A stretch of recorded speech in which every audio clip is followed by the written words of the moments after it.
Salam aleykum mehriban ýeşler, tagaman oturunmusyňyz? Betidiň ähliňizde jan saglygyny, ırsgal döwletdiligi, maşgala agdy berligini arzuw edýär. Bizi şeýle parahat watanda ýaşadýan sungatymyzyň hak gownlary, hormatly arkadaşymyzyň jana sag, ömrü zok bolsun. Mehriban ýeşler, inhä şeýle ýaşy arzuwlar bilen biz sungaty siňen ömürler atly gepleşigimiziň täze sanyna tomaş etmäne çagyrýar.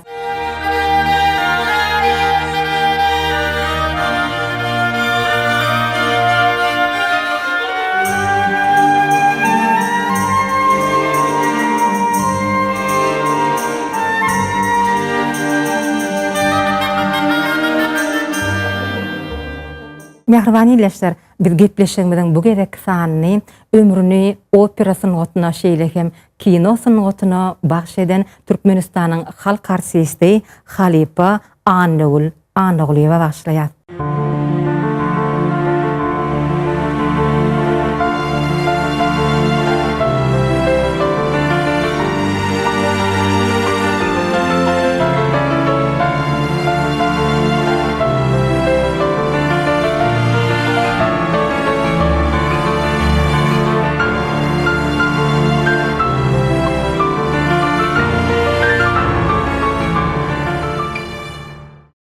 Bir milletin aýdar şahslary öýleriniň tebigy zekini bilen, erjel zähmeti bilen şol milletin ruhy baýlygyny döredip, halkyny beýik derejelere götürýärler. Türkmenistanyň halk artisti, milli opera sungatymyzyň düýbüni tutanlaryň biri bolsa Annoguliewadyr. Öz döredicilik ömrüni türkmen aýdym saat opera we kino sungatyna bagş eden Annoguliewaň mehriban watanyň halkynyň öňünde bitiren hyzmatlary bimeçberdir. Mehriban ýeşler, gelin ilki bilen Türkmenistanyň halk artisti Annoguliewaň ömrü we dörediciligi bilen gysgaça tanyş bolalım.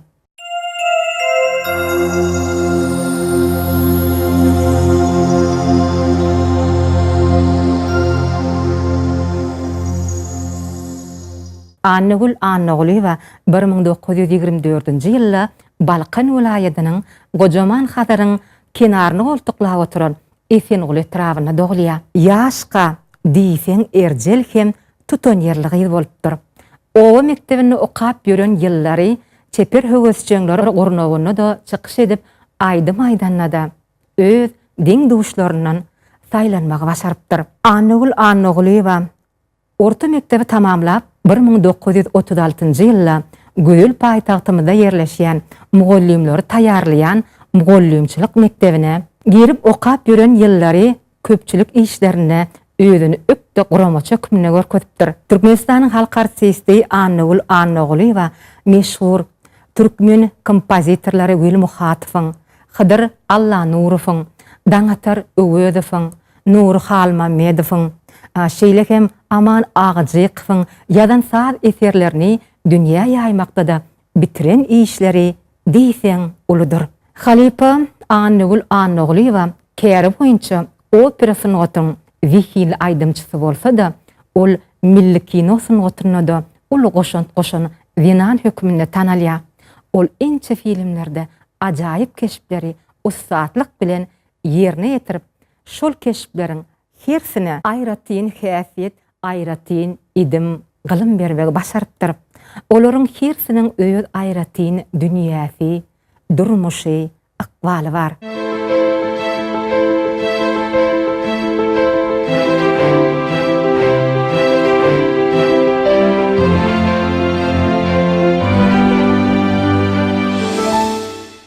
Mehriban ýeşler, gelin häzir şu ýerde kino sungatyny öwrenji Türkmen Döwlet Medeniýet Institutynyň Halipa mugallimi Gappar Hümmedowyň berjek gurnuny dinläliň. Milli opera sungatymyzyň düýbüni tutanlaryň biri Türkmenistanyň halk artisti Annoguliewa. Annoguliewa diňe bir biziň opera sungatymyzyň ilkinji kerpiçini goýan artistleriň hatyryna girmän ol Türkmen estrada aýdym saz sungatyny belent derejelere götürüp dünýä ýaýmakda da bimeçber ol işler ýerine ýetiren artistlerin hatlarına giriyor. Şeyle de Türkmen Film Kino Stüdyosu'nun rejisörleri Anıglywan özünün kino aktrisesi diýip hasap edýärler. Sebäbi ol öz dörejilik ömründe Türkmen Film Kino Studiýasynyň bir näçe önümlerini surata düşdi. Anıglywa 1941-nji ýylyň 6-njy oktýabrynda Aşgabatda opera we balet teatrının düýbi tutulýar. Bu opera balet teatrına Moskwanyň Pyotr İliç Çaykovski adyndaky konserwatoriýany oturup gelen ýaş hünärmenleriň düzüminde düzülýär. Emma ýaş aýdymçylar, opera aýdymçylar ýetmezçilik edýär. Şoň üçin Çeperow söýleýän toporunyň arasynda da onuň sazy drama teatrının düzümindäki aýdym aýdyp bilýän sesi bar artistlerin bir näçesini ýygnap Aşgabatda opera balet teatry düýbi tutulýar. Ine şonu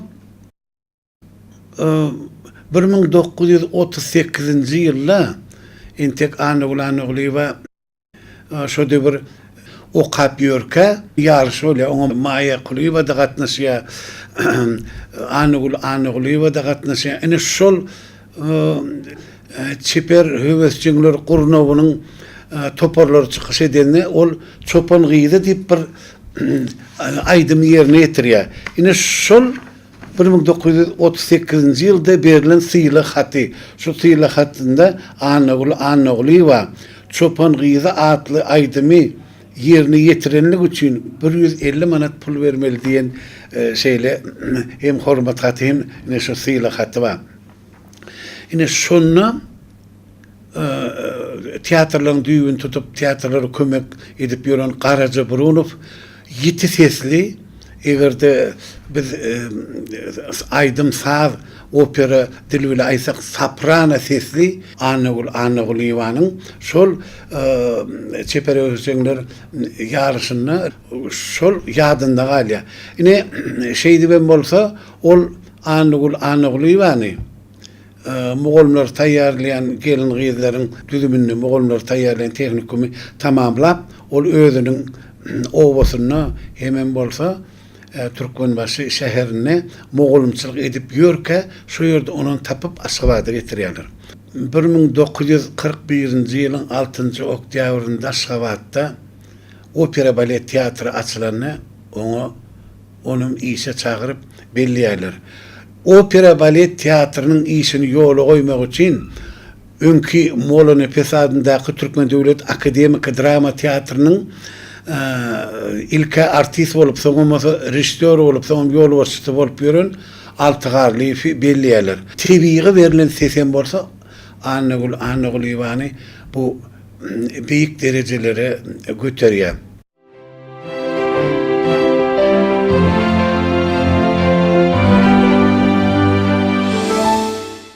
Men hem 50-nji 58-nji ýyllarda teatrın horny işledim, hem Daňatyr adyndaky ýörükçi saatçylyk mekdebinde okuýardym. Şonu Anıglywa hem diňe türkmen kesiplerinde Rus operalaryny baş kahramanlaryň kesiplerini ýerine ýetirýärdi. Hem Italian operalaryny şol operalar diýsen gowy ýerine ýetirýärdi. Men ýadyma düşýär Anıglywa Bra Çaykovski'nin Garahal geldiğin operası, ol kıyın opera. Kıyın yazılan Pushkin'in eseri boyunca sonra genial Liza, Grafinyan o aktör Liza'nın son kesbinin şeyle ustatlığını yerine getirdi. Bir gen alyadık sol Türkmen kayıdının şeyle sol kesbi yerine getirsini, ol nakib olan opera aydımsının işi kıyın. Oldunca sahnasıp gurulaymel değil, orada esas almalı notalar var. Ol notan yok bana alaymel sen, alabilmeyen olsan hiç kim, tek uğudunum olsan, boyun uzuyunum olsa, gelişeyenim olsan hiç kim alıp bilen yok. Opera sonunu tapaklan ya, drama artistinden. Drama artistinden boy gerek, siret gerek, hemen bolmalı. Yani operasında boyun bolunna, siretim bolunna, şöyle notan alıp bilmeyen olsa, onun hiç gerek yok. Sonra Anıglywa Liza'nın kesbini onun Knyaz Igor deyip bir Bardin'in operası oldu. Knyaz'a bilýänsiň tarihten ol ullukan döwür bolup geçen şonu Yaroslavna yani Knyaz'ın ayaly Karaşyada şol Yaroslavnaň agyly Aryas diýip Arya bardy. Şonu Anukuli we ustadlyk bilen ýerine ýetirdi. Men Moskva okuwaýdan döwürlerinde İtalyan kompozitori Giacomo Puccini'nin Tosca diýen operasyna Tosca'nın kesmini gowy ýerine ýetiripdir. Şöyle yankı Anukuluyan sesi ilk vada bir hili inçe vaz olanın varsa son aydıp o adamın durumuşu mütüye evet yaşam biraz geçiveriye evvelin tis ululuya on müçveru has ululuya sonra bizim bir zorma bol kesti Hıdır Alanur falan bilýän sonra hemen bilýän Anukuluyan sesi deydi Moskva'nın tiyatrına gerek ses. Son gelemizden sonra Moskva'nın sonra geldik. Anukuluya men bilen men wagty tenor ses saýdym. Döwürtärde men Tahiryň kesmini öğretdim. Olam Wöhran kesmini. Olam Anukuluýanyň ýürüti özüniň isleýi boýunça.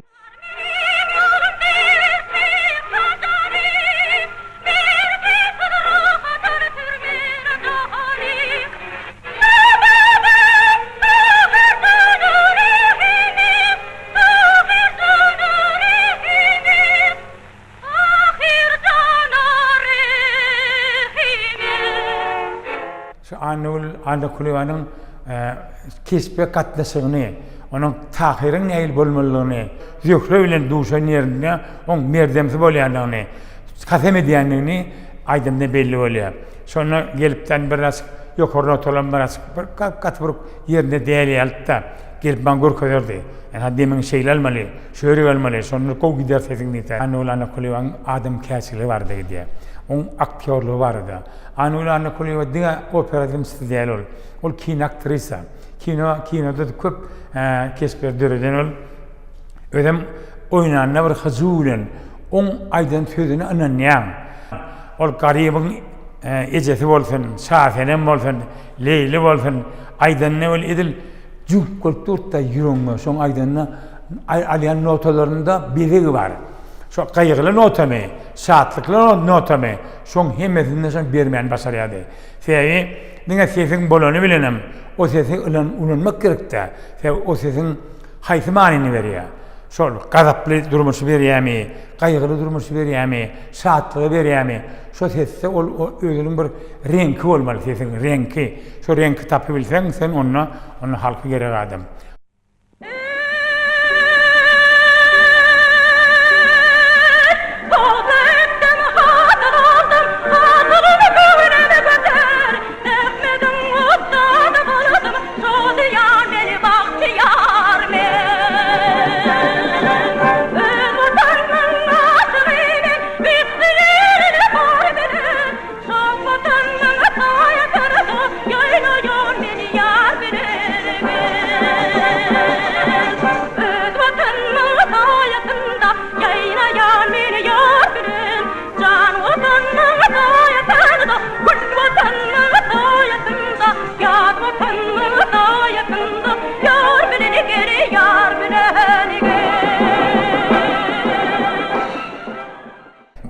Anukuluýanyň orny opera sahnasyna, opera teatrnyň kesberini döretmekde Anukuluýanyň ýeri ütüşükde.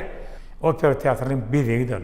Hormatly prezidentimize köp sag bolsun edýän işinde rowaçlyk, başy dik bolsun, jan sag bolsun, asmanda hemişe arasy bolsun. Türkmen halkymy hormatly prezidentimiň bir gowşugy bar.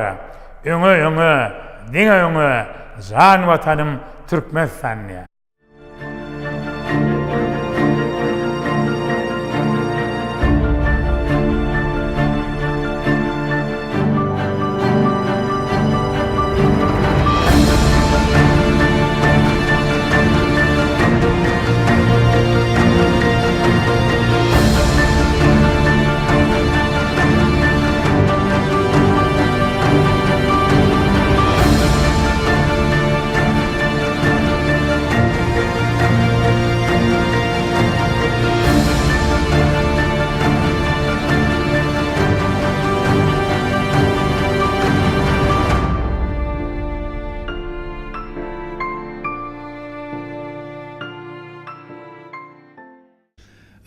birinci anıgılan kinosun godna surat üçün filmi bu Meret Atakhanov'un 1944 yılda Urşun gadaplı döwürleri Zöhre Tahir'in Zöhre'nin aresinin yerine yetirgen filmi. Bu film vatançılık urşununu gadaplı söwüşlerde söwüş meydanını kahramançılık görkezýän türkmen eskerlerinin göwünü götürmek üçün döredilen filmlerin biri. O döwre elbette Türkmen Film Kino Studiosuna bu film surat üçün gata agyr düşýär. Filmi surat üçün artistlere aylyk tölenmändir. Olar şu wagt tapıp boş wagtlary kino suraty düşüpdirler. Ine öz bolşy şeýle goşan edipdirler. 1947-nji ýylda Anagul Anaguliwa bilen Altıgarliýew diňe bir döredilik gatnaşyklaryny ýygyjamlaşyp täze oýunlarda täze gahramanlary ýerine ýetirmek bilen çäklenip bular durmuş toýlaryny gurýarlar. Altıgarliýew bilen Anagul Anaguliýewaň öýleri döredilik, sungat, medeniyet iskerlerinin öýüne öwrülýär. Altıgarliýew gaty mihmansoýur adamlaryň biri bolupdyr. Şu Anagul Anaguliýew bilen men 1995-nji ýylda telewiziýede gepleşige diýäkem, dörediligine niýetlenen bir gepleşigi taýýarlamak maksat edindi. Mene şonu telewiziýa maňa 10 ýyllerde maşyn berjek diýdi. Şurda Anagul Anaguliýewanyň gylkaset aýdasym gelýärdi. Maňa basa hafta ulugy 10 berdiler. Menem minnimde Anagul Anaguliýewany getirmek üçin öňki Kalinin köçesi bolýar, häzirki Ataguşudu köçesini häzirem şo ýerde olan Altıgarliýew, Anagul Anaguliýew ýaşanjaýy dur. Ol bir muzey ýadygarlyk ýalyp onuň aktyklary ýaşaýar. Ine şol baramda men 10 bolan soň kapyny kakdym bilen Anagul Anaguliýew açdy. Onu Anagul Anaguliýew men siziň ýeriňizden geldim, ulagy götürdüm sen. Näme 11-de geljek diýdiňa? Näme üçin ýer geldiň? Men saçyma hyna goýupdym. 11-de sen garaşarsyň diýdi, kapyny gahar edip ýapdy. Şu kino suraty düşen kino rejissöri diýär. Aýdýardan Anagul Anaguliýew bu gaty tertip düzgünü gowurýan zawun şu bir hili daşyny gördüm gaharjyň aýal ýalakdy da.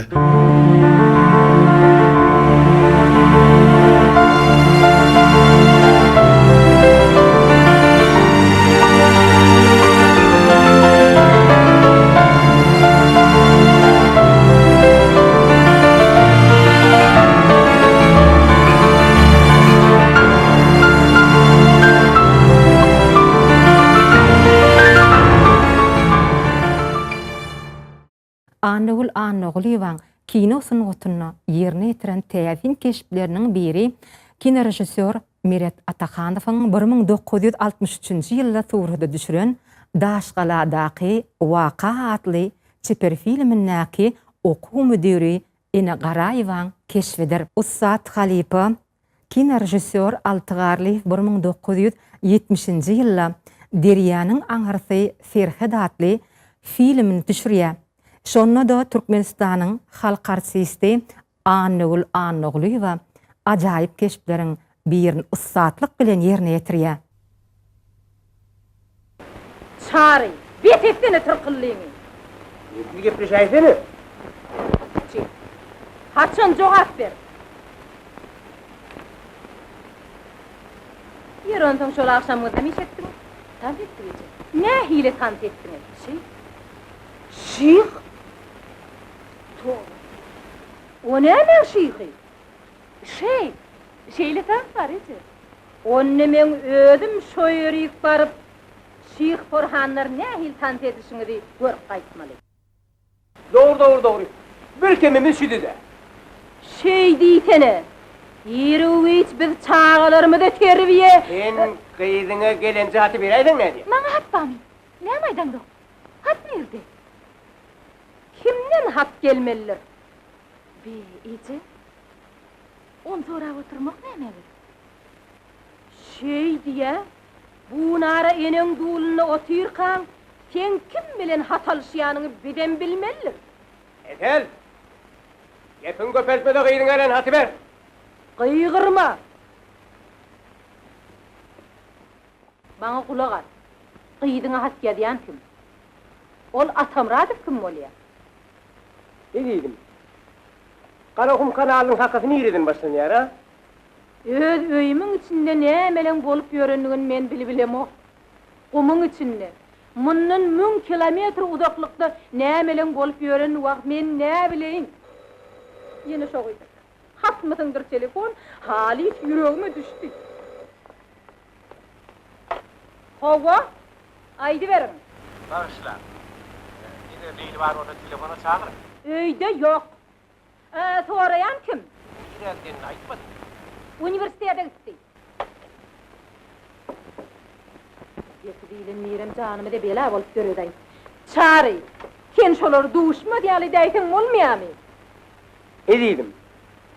Hövüden payamani yadan kim? Altıgarlı 57. yılda Türkmen Film Kino Stüdyosuna yol olsa koyarlar. Türkmen kinosuna hem yukarı götürmek var idi. Yine sonra ol Ayretin Tavsırık adlı filmi surata düşüründe Gül Cemal dip bir inkılapçı kıydın kesbini anıgul va onanya. Altıgarlı hem şu filmin rejissörü hem Mergenov'un kesbini oynayan Meret Atakhanov Daşgaladaki Vaka adlı filmi surata düşürüyor. Film katı dartqınlı vakalar bilen bağlıdır. Şol filmde de mektebin oku varadaki müdiri ene Garayevan kesbinde Anıgul'yva çıkış ediyor. Mektebin direktörü Akif özünün ulu ağasım biz filmde bilyas vatançıl kursunda süveçte vepat bolan on gıydını terbiyeleyen şol oku kutoryaqa başka bir öz şoğuydun halamayan dükkan müdürünü özünün ulu yaşı şoňa durmuşa çıkaracak bolýar. Zordan. Ine onu bilenden soň Anıgul gahrywany Edi Garaýewa kalkozun başlygy onu bolsa Gulluk Hojaýew ýerine ýetirýär, soň ýanyna gelýär. Stoluň üstüne geçýär, ruçkana ile bir zatlara gol çekýär. Hayalcık bilen gelibem Anıgul on karşısında oturýarda kandım. Bizim oboda şeyle vakalar bolup geçýär diýär. Şeýdip aýdýar. Onu hemçin men oňa jogap bermeli. Sen barka başga mektebin ýol başçysy barka diýip bir hil etmejek ýaly bolýar. Ine şonu şu ýerde onuň aýdýan sözleri bar. Parasatly. Biz ösüp gelýän her bir ýaş nesilimiziň bagtly bolmagyny arzu etýär. Biz olaň baht üçin görüşmeli diýip Anıgul gahrymany aýdýar. Ine şu filmde ol 2-3 ýerde çykyş etýän de bolsa, ol özüni ýetik häsiýetli bilen tapawutlanýar.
Mehribany ýeşler. Elbetde Türkmenistanyň halk artisti Halipa Anıgul döreden keşipler biziň her birimiziň ýöňümizde ýaşaýar. Ine olaryň ýene biri Öwliýagly Kuliýewiň Keşfelek adly çeper filmine Maralyň ejeliginiň keşfi. Şeýle hemine ýaşylyk we gyz adly telewizion filmine de özüne berilen keşfi usatlyk bilen ýerine ýetirýär. Kıydım yani ihtiyaç kapladım. temana getirdim. Indi bana hiç kim kulak asmayacak bolýar. Başladım o. Yine şol bir köleğini tuttum. Men sana dedek diye. O adını bilen yiyip külümünü bilen çıktım. Indi bir sefer ayıp olmaz mı? Indi bettim. Tabır kâtem dolandım. Etdiyenim etmeden o ökülersin. Ondan gariplikten iyirmedin mi? Gidimi bağ yoluna versen, tükelipsiz zaten eyeti olasın. Bizim adam yani yaşar. Aman ol bizim tiremizden nerede? Yok ama... Ol bir yem yoktur da. Başkını bizim tiremizden mekinde. Koşlarını toğu yüklemeli. İlgün neyme diyor. Yevleri bakşı diyor. Toncundan yere girecek. Aklına aylanı bu. Kaka değil. Kim bilen kuda olacak bolýar? Yıkayın baktan yatacak mı?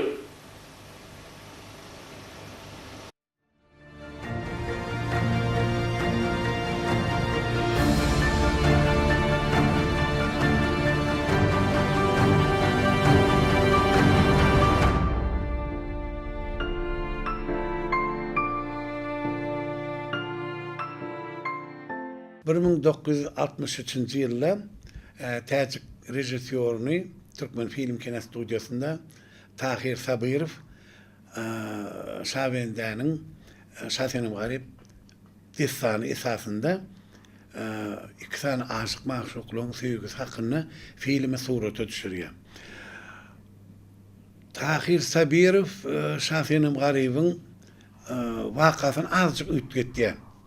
Eger de destanı Şavende yankı padşah şova baş kahraman bolan bolsa bu filmde ol şah ayalını baş kahraman ediyor.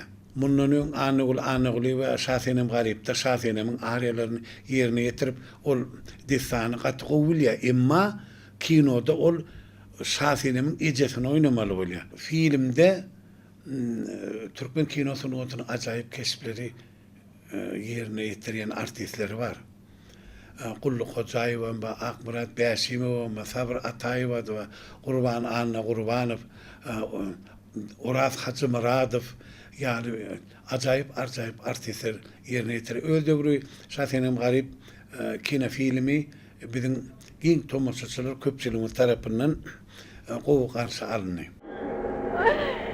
Haladet! Rehmin gelsin! Onu koyuverin! Ezan yalvarıyan! Rehmin gelsin! Beylidir gazap bolma! Ölüme buyurma!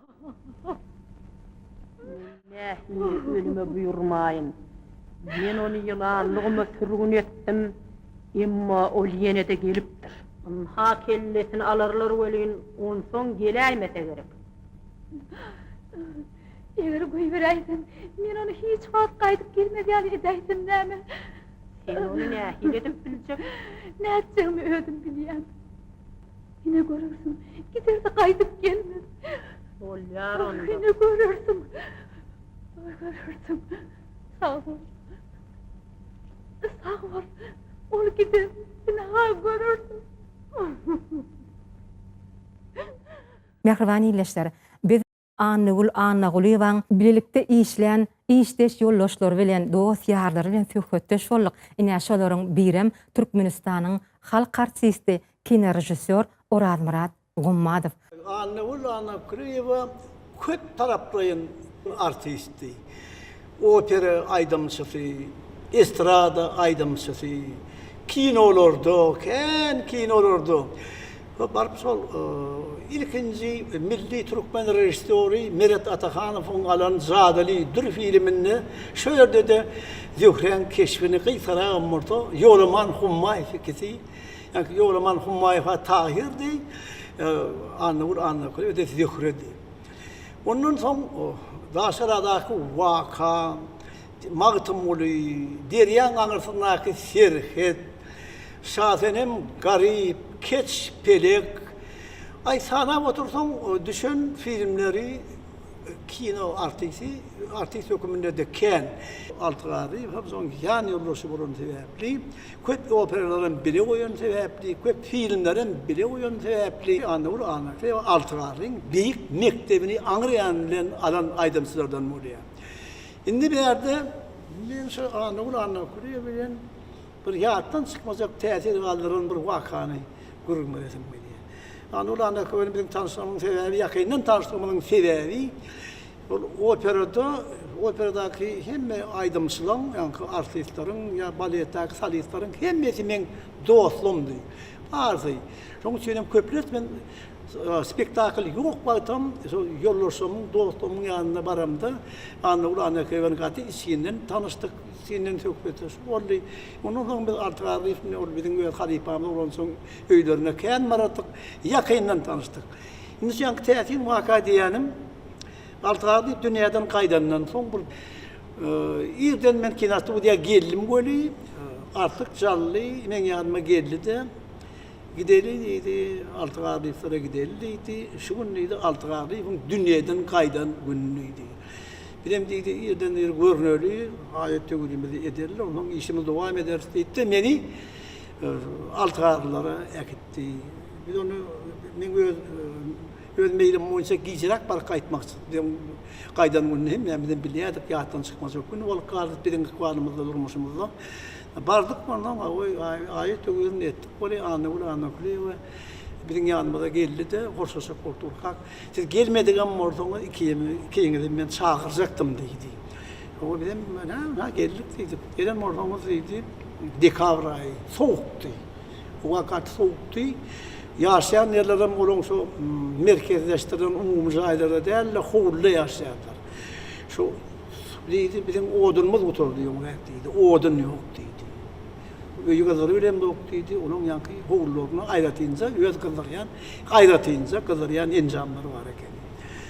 Şunun dedi biz bardık ondan orlayan yalnız odun derleyen idara bağla bardık oluyor orada katin robotum ulekeni kene karatından barar yarım del sebebi o odunu yalnızca metes huzurlukları katı kendi sebebi köp adamlar var hovurlurdu ve sonrarak yöntemrak zaylarda yaşayanlar 70'in yıllarının bunun şu deydi bir kömek etmeye yağda yok dedi. Balık kayıt kodum gider yerler, barar yerler idara dedi. Ondan artık zaten derle yükü üstünden düşürdü, ödütüne manattı. Vay dedin ha oramızdan da tarakatı yoktu dedi. Bak o barı bilse şöyle dedi. Barar yerler dedi. Ondan benim dedim, ana öyle nece ağzın kaygısını etmeyin dedim. Ben şunun işimi, kıstalarak işlemi hem ben hazır düdürün ertirden bilenem aladam şu dedi. Kötü edişim yani ertir. İrdencik men yani şu odun yalnız çıparan yani idaranın kapısına geldik olayım. Kapısından barar yerler, koğulayın daşları bilen adamlardan yani hırınlı kıyın. Dolu barar yerler. Benim yani şu maşinimizde bir topar kağızlanmadı. Ne etmeli, girmeli. Her etmeli, hetip etmeli, o adam başlığının yanına giremedi, başka yerde yok. Fikirlendim, şimdi gireceğim onu da adamlar hem göverecekler de, göverme neti yok. Hem mesela elinden robot yalılar, benim ondan yakın maşinden bir küt kağılı koltuğumu aldım, işte yapamam sümürü giydim. Giydim de şu gidiyor ettim de şu günü oğluyun ağzından men resmi mesele bilen bana odunum gerek gel yalnızım gerek gel men dine resmi mesele bilen neyindir adamlar yarı böğütüp yarı şu gidip bana yakamı iyisiniz ben yankı sözler aytı yani bana odun gerek gel yalnız men resmi mesele bilen koltuğum kağıdan yana doğru ya şey yapamam ben kaldıramam tanımam mümkündür de kimdin girdim yankıyım. Başlığın kavurhanasına vardım, böyle gülür yüzlü bir nuranı adam oturuyor başlığın yerine. Girenden yankıyı katı, kuvvet kabul etti. Bana dedim, o adam yalnız gerek dedim. Oğlum bana değerliydim. Bana değerliydim. Altı bir büyük dünyadan kaydan adamı siz tanıyanı dedim. Bak altı ağzını tanımayan mı dedi. Onun yani olursa dedim, meşhur aydımsı, opera aydımsı, estrada aydımsı, Anadolu yani tanıyanı da dedim, kimler onu tanıyanak olur dedi. Şunu tanıyan ortamız ağam dedim. Bu kendi gelip bitirip olmuşa kapağı koyuyor. Osman'ım iyine kaydıp durur dedim. Indi sonra beni hayiş ettiler. Bir yağdayı öğretip bir tevi ocakları bu diyali gördüm gözümden görüp kayttım dedim. Bir yağdayı öğreteydim or hayiş etiyat urlokan hayiş dedim orayı. Yankı başlık ne etti? Yürü üyüttü. Yürü Hazam Nurana vallahi. Ondan sonra gözlerim, yüzlerim o uzaklara gözler nazarını dikti de dinşergen hep durdu. Dedi. Altıgarlıydı. Meşhur altıgarlıydı. Mung dedi. Atan minişi dedi. Atın düşüşü, atın üstüne oturuşu, at çapışı diye. Ciddim dedim. Ay on ne dedi. Dine dedi hakiki Türkmen yigde devlerdi. Şu görýän welliýärde şonu yankı agdanını görüňden eýem Türkmen milletine buýtanyň, goňaň, beýgedýän dedi. Altı varly bilen dedi. Anny ol anny, ewan dedi. Ojuny soğutmaz dedi. Anny dedi. Salgysyny, öý salgysyny şöýrk ýaz dedi. Menem baryp yankı gödýäşimi Gidävrägeden ýa-ki öý salgysyny ýazdym. Onuň bir sorajak boldum. Hasan habar tutmalyjak bolup Hasan zat diýdim bolim sözüm böldürdi. Habarym tutmaň beýdek etmäň. Odun barar diýdi. Tiz barar diýdi. Türkmeniň nähili zihinlen wady, özüniň ägertlerine söýgüsi, biçäk söýgüsi, gonjy, buýtonjy yankı bir yöne koy sağda idare başlığının üstünden gördüm bunu. Bir hili meni özüm söylüyordu Türkmenliğime hem de benim sen kusun oldum iş yerdiğime onu gelişime birden hem yankı yine altı varlan kovulsuna giyenmi duyman kaldım. Geldim kovullu anne ulan okuyor kovulun içinde bir daha tarafı kıymetli öyle benim gördüğü o ortamda kaldım ayırmandırın şey yapam kellemde kendine ona olaydı oğlum dedi ne dedi sen birden bağırmaya geldin berik dedi güldü yok dedim bağırmaya gelem yok dedim ben dedim so diyeyim ki işim yani hedası odun paydan ne anlaydım bağladan kayıttım dedim bardım dedim ha o ne oldu ne oldu dedi Hasan marmadı dedi oraya bana içine oraya barmadılar dedi öyle gelirdi vaytti. Onu ben dedim barayım diye işime kaydan yok sen işe gitmeyen dedi.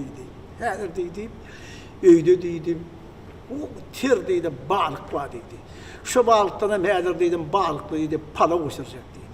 O dostum artık zaten ben telefonla taplayan neydi anırsa onu meşhur tanım şöyle gelir dedi. Şey benim gurremeye de koymadı elime de zurnar tuttu zurnar okup bugün ben dedim anırtı 40 minut dönem dedim balıklı balığın dedi şöyle boğurur dedi.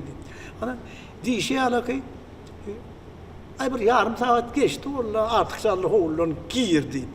Şu oğulun girip ben salanlaşmaya yetişmeye kadar bu maşinin sesi geldi. Kapım kakırlı. Kapıyla artık barıp açtı öyle yankıyı. Bir saat geçip geçmeyenken yankı başlarının dişi yerdi bu. Onu gitti, gelip oğula gitti. Yankı ana ulan okuyor, o da artık saldan bir kısım ellerini şey dişip doğurur, bu levren aktar.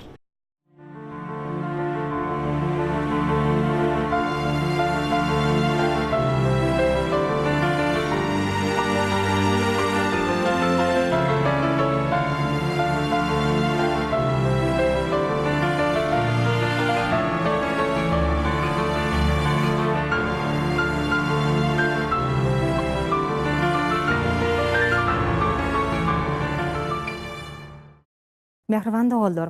Ine kinerejissör Meret Ataxanov 1981-nji ýylda Hydyr Derýaýewiň Iqbal romanynyň esasyna surata düşürilen filmini Annagul we Kanyş Waýyň keşfini ussatlyk bilen ýerine ýetirýär.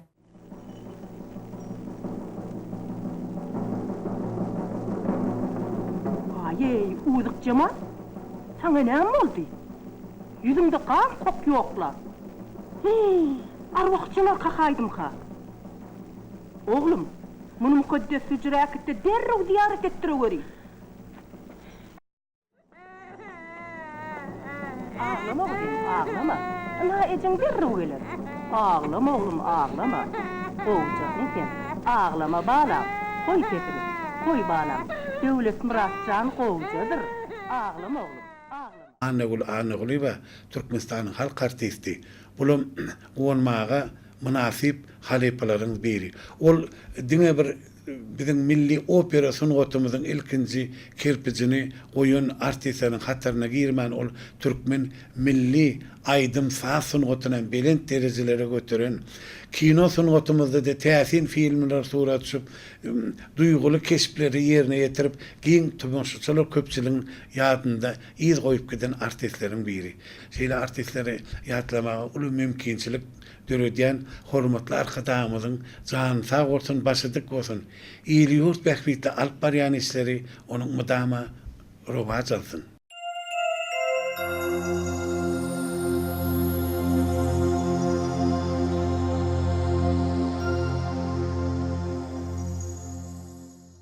Mehribany ileşler.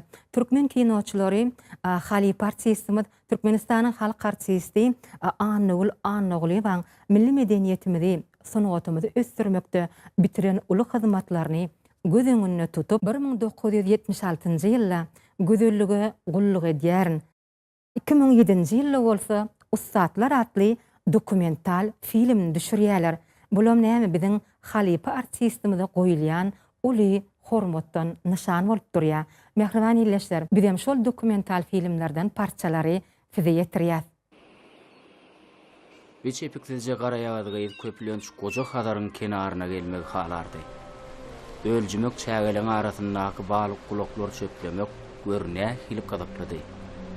Kenara gelip urlayan joşlu tolkunlaryň hersiniň aýratyn owady bardy.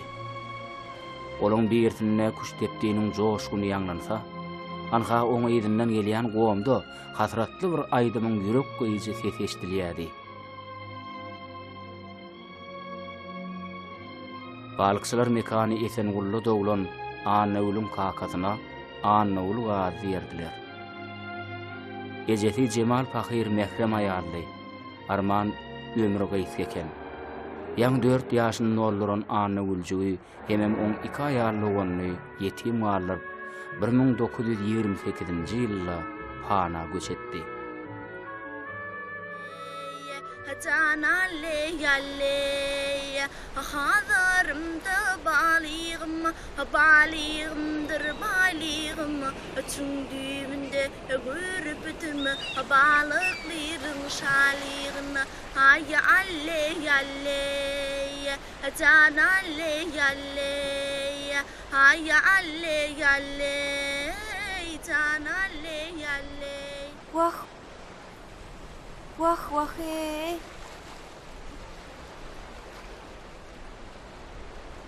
Seyreden mi? Sen deniz tolkunları yıkayıptır da. Ziyan yok. Men häzir seni emay bilen göçürüp tolkunlaryň yetmejek ýerine täzeden dikeýärin. Basymam kakam balyk tutup gelir. Hegil edip balygy yer.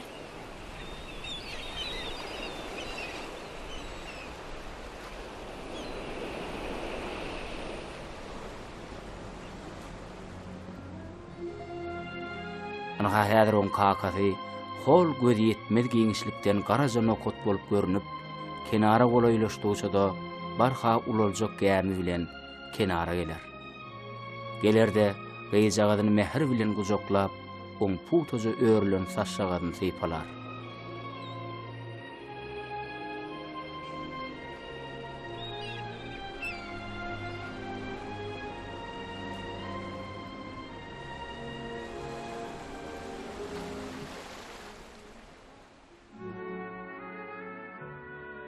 Esengullynyň merkezine açylan 7 ýyllyk mektepde okap ýörkäde çeper höwetçiler gurnawyna gatnaşypdy. Ine bir günem mektebiň şo töwerekde eýäm adygan höwetçiň aýdymsydyr ýaşajyk artistleri Zöhre Tahir destanyny sahnalaşdyryp oturuverdiler. Şonda Zöhreýany oýnamagy hut Annagul'y ananlar. Ýadyna düşýär. Tahir bolsa, soňra türkmeniň uly şahyr bolup ýetişen Annagul oýnapdy.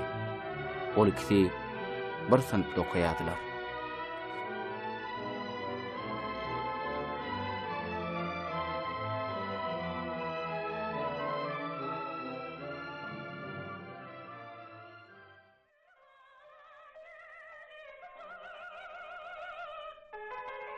Akbar soňra Anna Gülü Aşgabatdaky mugallimçylyk tehnikumynyň gapysyndan getirdi.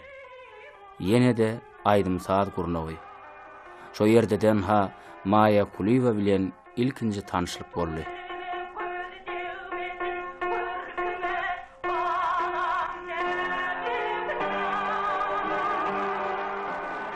Milli Hünärmenliň ýiti ýetmezçiligi alaýtada owa ýerlerinden mugallimlaryň juda zerurlygy üçin Anagül Anagulyewany tehnikumlyk turanmadyna dowduk mekanyna iş uratdylar. Ýöne oňa deňiz kenaryna udagy işlemek meýesser etmedi. Eýäm ýiti wekini bilen gözi ilen hoş awazly aýdymçylygy 1941-nji ýylda Aşgabatyň opera we balet teatryna alyp gaýtdylar. Ýogsa moň hasratam ýeterlikdi. Kıyınçylygam Mehriban kakasy aradan çykypdy. Öýden gaýtmasa gowy bolup durdy. Şonda da Akbalyň emrine boyun bolmaly bolýar. Anhal gelşine teatrda Aýdym Saatdan notadan giýje günni diýen ýal berilýän sapaklar huruj edip öwrenýärdi.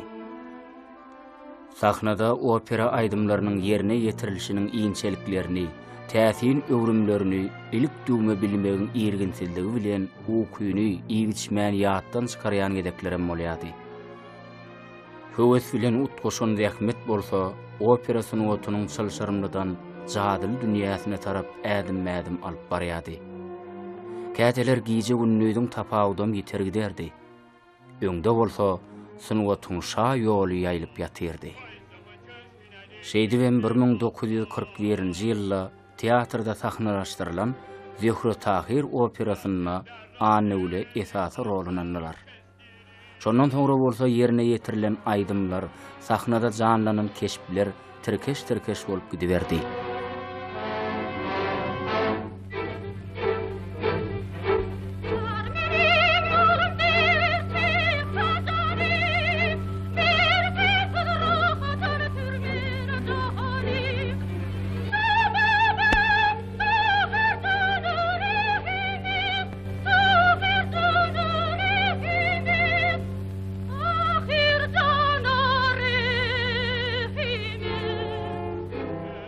Bir 1952-nji ýylda Moskwada Türkmenistanyň edebiýat we sunwat günleri geçirilýär.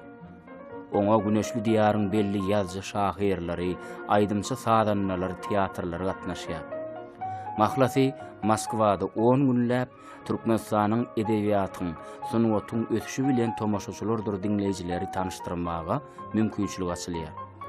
Ine şo ýerdäki ulu sahnada müňlerçe tomaşaça görkezlen Şahenem we Garip operasyna Anagül Anagulyewanyň janlandyran Şahenemni öwran el sarpýarlar. We eýäm on kämilligi gol berenliginiň nyşanydy.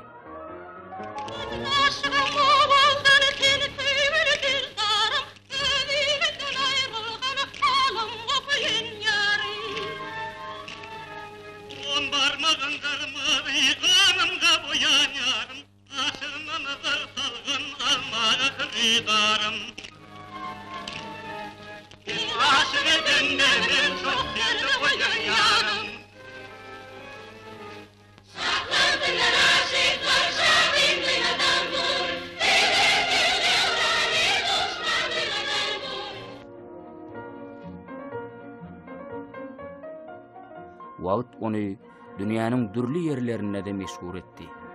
Türkmen aýdymçysynyň kükreginden gaýnap çykýan owazyna Ýewropanyň, Amerikanyň, Aziýanyň, Arap ýurtlarynyň en şemesine tagzim bilen berekelli aýdyldy.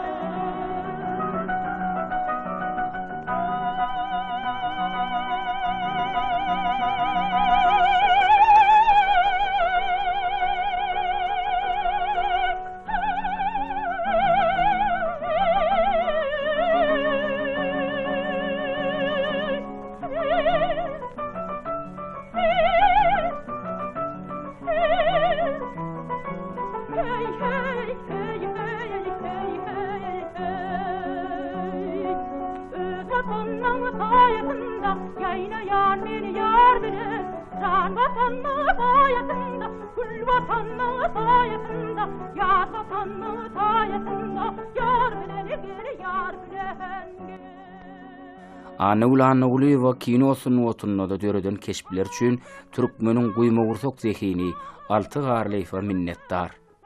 Bir talapkar rejissöryň tagallasy bilen aktrisi hökümünde daşgalada bolan waka, keçbelek, aýratyn tawşyryk, Deryanyň aňyrsy serket ýal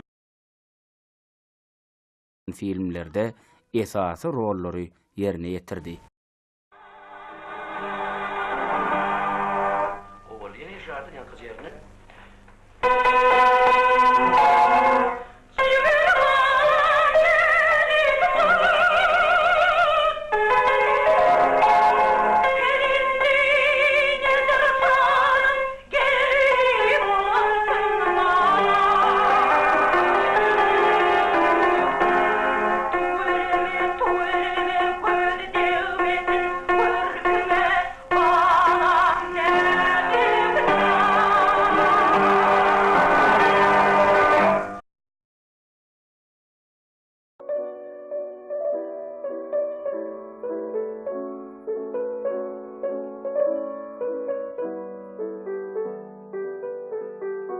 Türkmenistanyň halk artisti, onlarça döwlet seýlaglarynyň eýesi bolan Halypa Aýdymçyda ömür mendilleriniň manyly ýollaryny ýatlara waka juda köp. Olar kynçylyk hem güzaply zähmet bilen ýetilen bagtly hem manyly ömrüň ýatlamalary bolup kalpda müdümi orun tutupdyr. Şeýle ömür bolsa nusgulu hasaplanýar.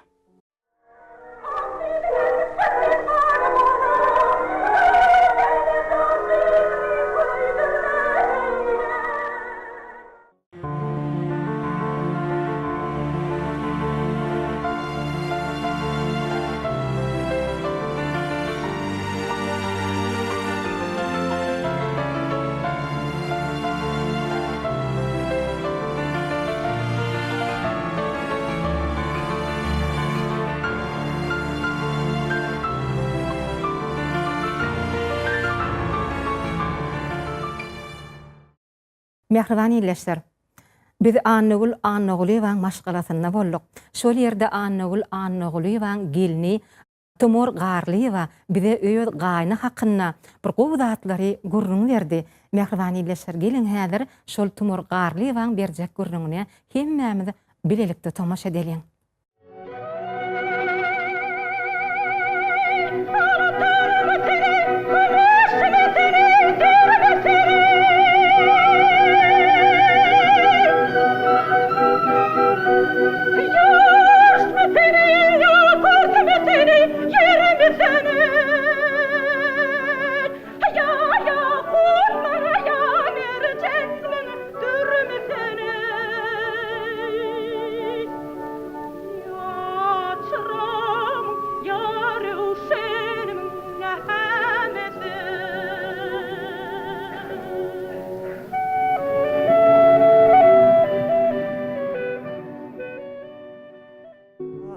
Annagul öz işini ören gowrýady we höwes bilen teatra gitýärdi.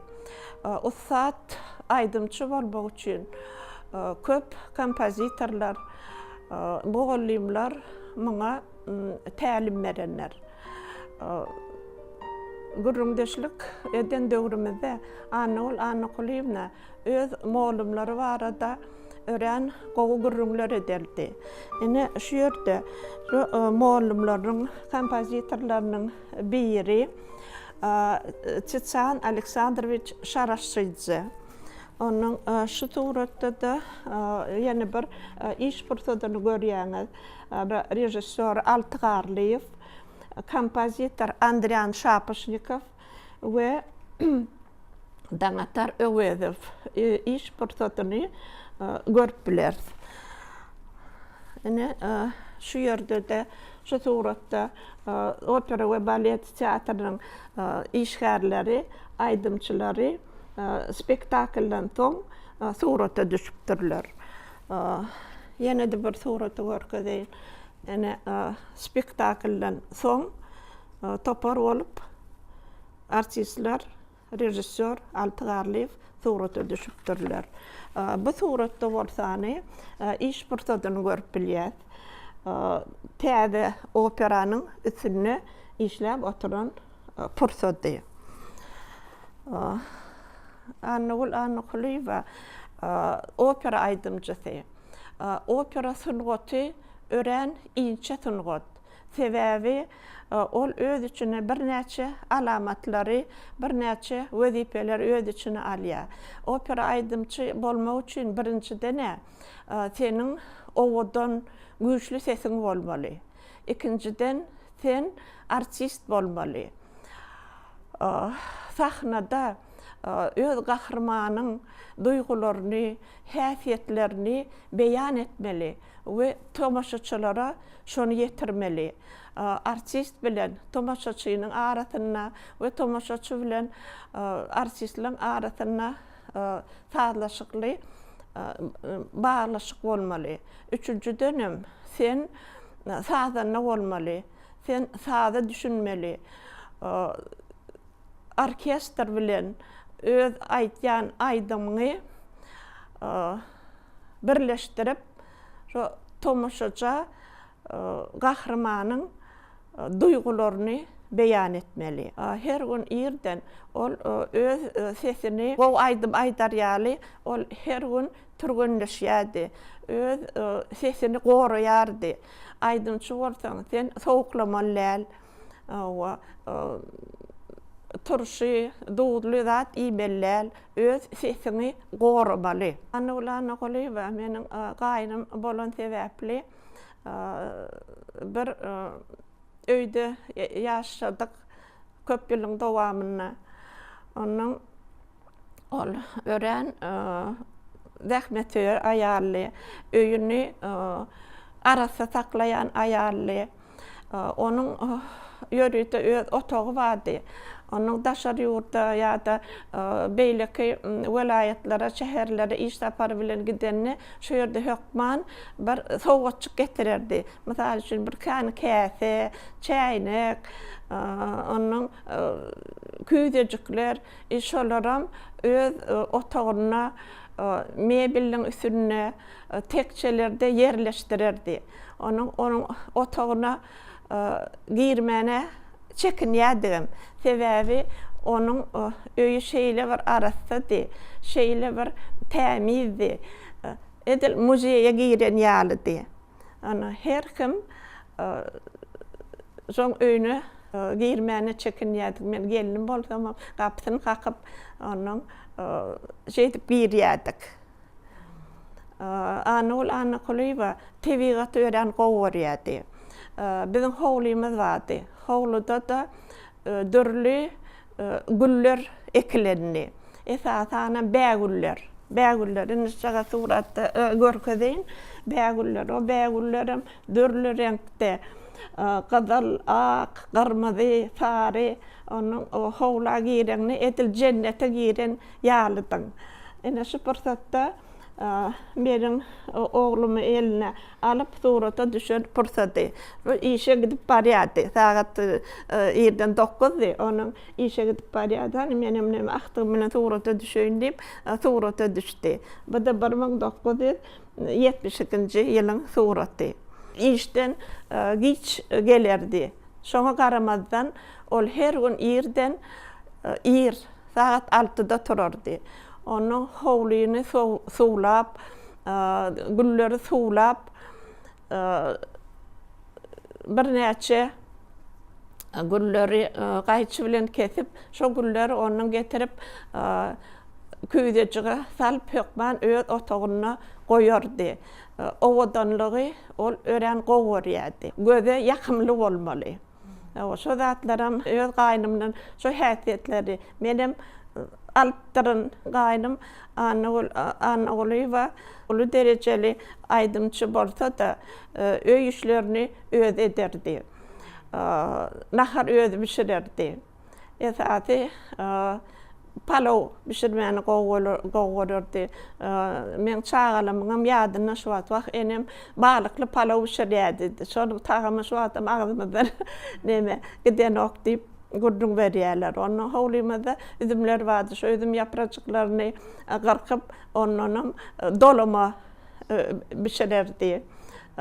Çektirme pişirerdi. Mihman gelýär diýsen günüdin nahar pişirerdi. Eli süýjüdi. Gaýnymyň eli süýjüdi. Nahar ören tagamly pişirýärdi. Onun nahar pişirenden soňam saçagy bezemäne gowy owadan gap çanaklary goýardy. Onun owadan lap bezerdi. Şu häsiýetlerim bize de geçipdir. Meni gaýnymdan. Onun gaýnym bir zat diýse de maňa bellik etse de men hiç açan şoň gaýtargy beren gelinäl. Bolýar diýen onun etjek bolardym. Şu yaş gelinlere de men maslahat beresim gelýär. Hiç açan öz gaýnyňyz bilen gapma garşylykly gatnaşykda bolmaň. Sebäbi o da siziň ýollaşyňyzyň ejesi. Gelin bolsam sen petrak tutmaly özüňi. Bir de maşgala bilen düşün suratymyz. Yani öýde gaýnymyň otagyna altygarlyp gaýnym Anna Kuliwa meniň erkinji oglum Serdarjan o da ýurtjym Nure. Ene şu suratda da bir Maya Kuliwany görýär. Onuň Anna Kuliwa Hoca Annaýew we Medeniýet Şahberdiýewa bir duşy çykda. 1969-njy ýylda Türkmenistanyň atgazanan hudojnik Ayhan Hajyýewiň şahsy sergisi gurnalypdyr.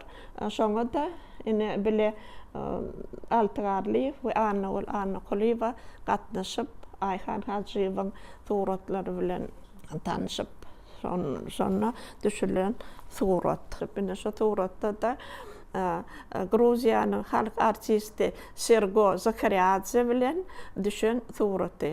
Anna Kuliwa bir näçe ýurtlarda da iş taparyna bolan.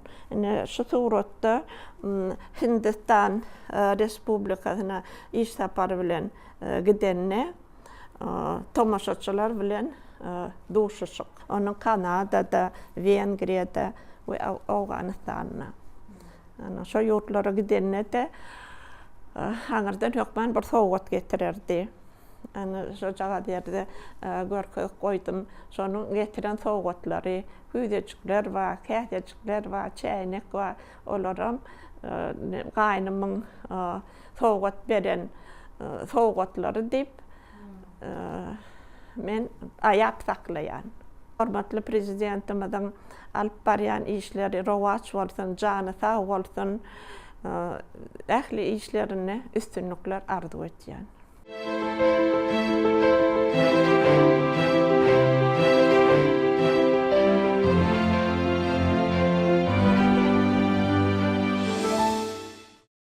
Hormatly arkadaşymyz, biz öz medeniýetimiz sungatymyzy östürmäne goşan adamlarymyza gowunmana haklydyr diýe mehriban ýyleşler. Bizim hormatly arkadaşymyzyň bu sözlerinden oguralyp bugünkü gepleşigimizi Türkmenistanyň halk artisti Halipa Annoglywa baş etdik. Mehriban ýyleşler, egerde biziň bu gedek taýýarlan gepleşigimiz siziň ada känni göwnüňizden turan bolsa, onu biziň bugünkü çeken zähmetimiziň ýerine düşdügi bolardy. Sungatymyzyň hak howanlary arkadaşymyzyň janynyň sak, ömrüniň uzak, tutýan tutumly işleriniň elmedama rowaj almagyny arzu edip gepleşigimizi geçirip gotarýar.